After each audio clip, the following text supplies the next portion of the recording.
I'm okay, I'm fine. Kincana, kincana, teng neng neng neng neng.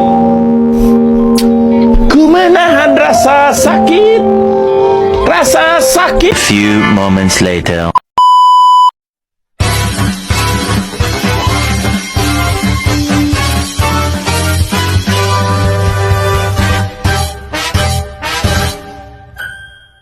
Warahmatullahi wabarakatuh. Halo teman-teman semuanya. Nah, hari ini kembali lagi sama aku Fatimatus Solihah dari Prodi Komunikasi Penyiaran Islam akan menjawab nih beberapa pertanyaan teman-teman majelis aku nih. Nah, hari ini aku akan membahas jihad fisabilillah. Nah, yang pertama ini dari Kak Sylvia. Seperti yang tertera di sini, dia bertanya pengertian jihad dan apa sih macam-macamnya. Nah, jihad fisabilillah sendiri adalah berjuang di jalan Allah. Lalu secara umum memiliki arti usaha mengerahkan kemampuannya untuk memperjuangkan agama Islam, untuk melawan kebatilan. Namun pemahaman ini masih banyak yang mempersempitnya dengan mengatakan bahwa jihad fisabilillah itu hanya tentang peperangan. Dan nyatanya jihad fisabilillah ini memiliki arti yang sangat luas banget nih. Perjuangan secara fisik, non fisik, bahkan logistik. Nah, selanjutnya saya akan menyebutkan macam-macam jihad. Ada berapa sih jihad dan pengertiannya apa sih? Di sini saya akan menyebutkan 5 macam jihad. Yang pertama ada jihad akbar atau jihad besar. Seperti apa sih pengertian jihad besar? Nah, jihad besar sendiri adalah jihad yang memperjuangkan atau melawan nafsu dan setan yang ada dalam diri kita. Godaan dan bisikan setan itu biasanya sering kali mempengaruhi kita untuk menjerumuskan kita ke dalam kemungkaran, terus kayak keperbuatan tercela dan lain sebagainya. Terus yang kedua ada jihad asghar.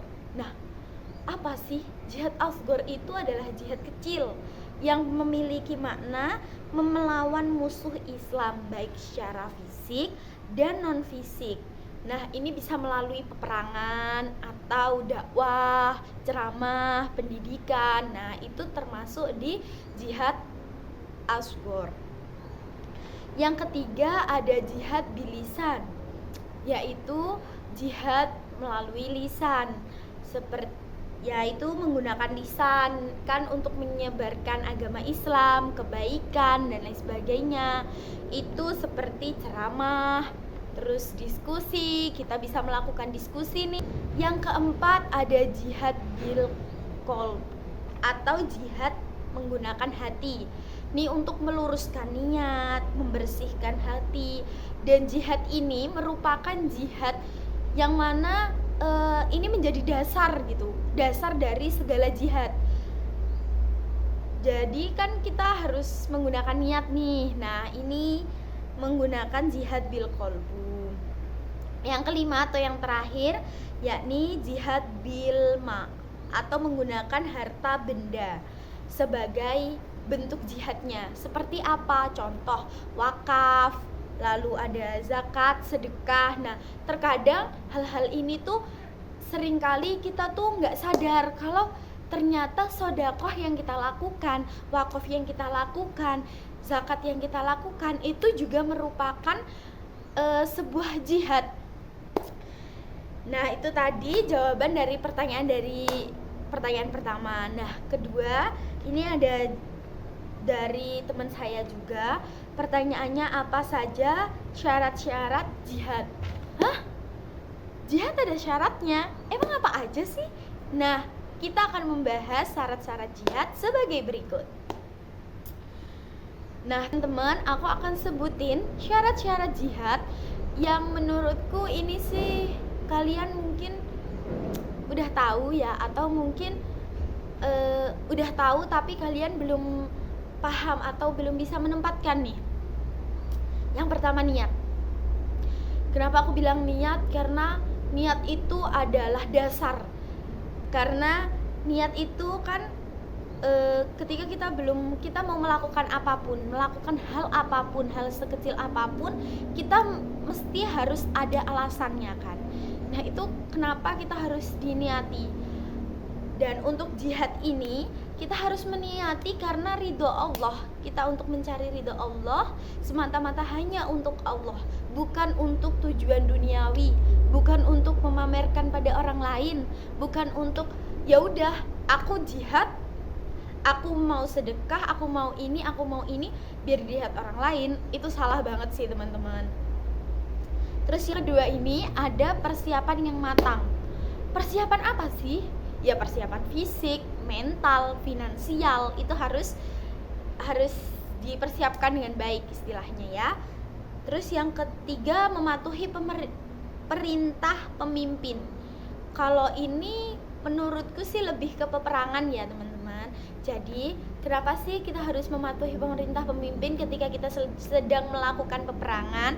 Karena ini untuk kesatuan dalam peperangan, jadi nggak terpecah belah. Karena biasanya nih, karena kan ada orang yang egois nih, terus dia tuh udah lah sok-sokan dia berangkat sendiri apa sendiri. Nah itu kan salah satu alasan perpecahan dalam sebuah peperangan. Nah itu juga sangat berpengaruh ya teman-teman. Lalu yang terakhir atau yang keempat, ini ada menjaga diri dari perbuatan tercela. Kayak gimana nih? Nah ini tuh kayak menyiksa tawanan, membunuh orang-orang yang tak bersalah gitu kan. Nah jihad itu merupakan perbuatan yang mulia di mata Allah tentunya.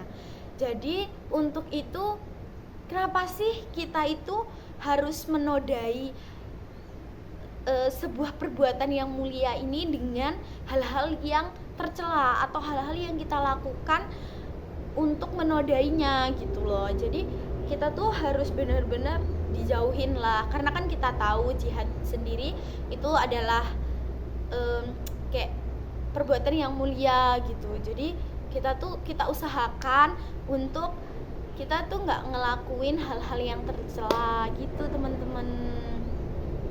Nah jadi itu tadi 4 syarat.